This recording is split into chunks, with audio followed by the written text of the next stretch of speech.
Hello and welcome back to another edition of Trogly's Guitars. Today we have one of the cool, rare ones from the Norland era. That is the Gibson Les Paul Artist in the desirable black finish. This is the original case, or at least one of the cases it could have came in. Right. It appears that the latches have been replaced on this case. You have one here, this one's broken. Original handle still intact. Another replaced latch. And a third replaced latch. So you got 3 functioning latches on this case. That one's missing its latch. However, it still functions just fine. And inside sleeps this unique example of a Gibson Les Paul. Now, if you don't know anything about the Les Paul Artist, or if this is just your first time, finding one, this is basically a Les Paul custom with a unique headstock overlay and built-in Moog electronics, as you can see there by the factory stock 3 toggle switches. So, it's a very interesting Les Paul, and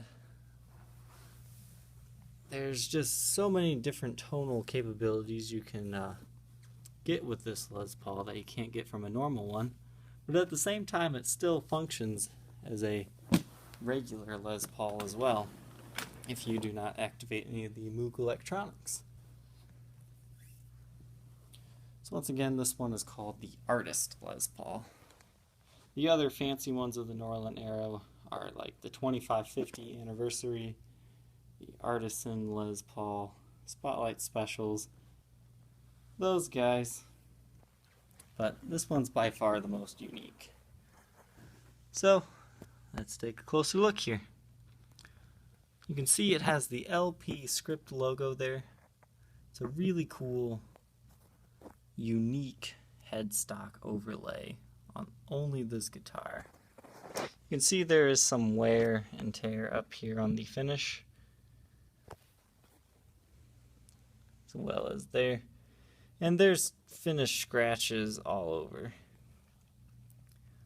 the body of this guitar. But you can see there the brass truss rod cover says Les Paul Artist there, and this came factory stock with a brass nut. There is some greening on the sides, as you can see there. Now here on the 2nd fret, there is some very light grooving going on into the fretboard there. Very light, you really don't feel it, but you're starting to be able to see it at certain angles. You'll also see that there is some moderate fret wear here. Let's see if we can get in focus a little bit better. There we go. Moderate fret wear on the first 4. It still plays the first 2. And then there's some light wear up through about the 7th fret, and then from there it's about what you would expect. Nothing that's affecting playability right now. However, 10 years down the road, or depending on how much you play, you might need to look into getting a fret level / recrown. I checked the levelness of the frets. They're very level. There's only a few that I felt were just a little bit high, but once again, that's nothing that needs addressed right now. There's also a few light cracks in the ebony fretboard. Once again, not affecting the playability of this instrument. Now, I did just clean this guitar, but it just attracts a bunch of dust for some reason. It's probably what I used to clean it. But as you can see in the light, there are a lot of scratches on this guitar. Even on my brand new black guitars they have just as much scratching. You can see there's some wear into the finish there, as well as some bumps there. Some BB size dings into the finish there. Electronic wise, this guitar is all original. The only thing that has been changed is the screw that actually plugs this in. This had some type of weird strap lock system on it when I got it. It was like a belt with clip-ons. So I took that off because it wasn't very functional. So we've returned this all back to stock here.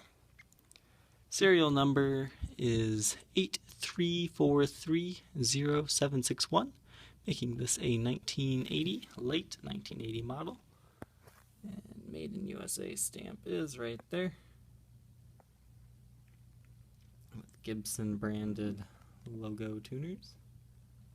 No breaks, cracks, or repairs here. The neck's fairly clean. Nothing too much to note here. I mean, you have some very light indentations the further down you go. Now the back of the guitar. This was definitely a player's guitar here. As you can see, there's lots of buckle rash back here. One of the most interesting things about this model is the cutaway right here. The comfort cutaway, as they call it. If I were to have to choose one Les Paul from the 80s, I would probably choose one of these simply because of this. I mean, you really don't understand like how uncomfortable a normal Les Paul is until you play one of these. And it's a fairly common modification that people will just gut the electronics out of these, because the sound's not for everyone. It's very usable if you take the time to learn this instrument.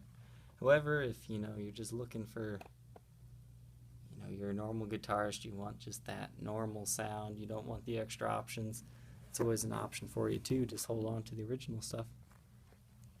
So as I was showing you here, some finish wear along the edges there and lots of buckle rash.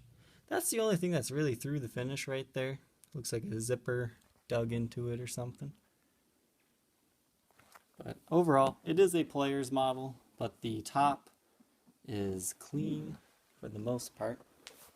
No, free of any major gashes that would make it an eyesore. So once again, thank you for checking out my video. You can contact me on my Facebook page, facebook.com/Troglys, Trogoys. That's where we can discuss my best price available, as well as answer any questions you may have.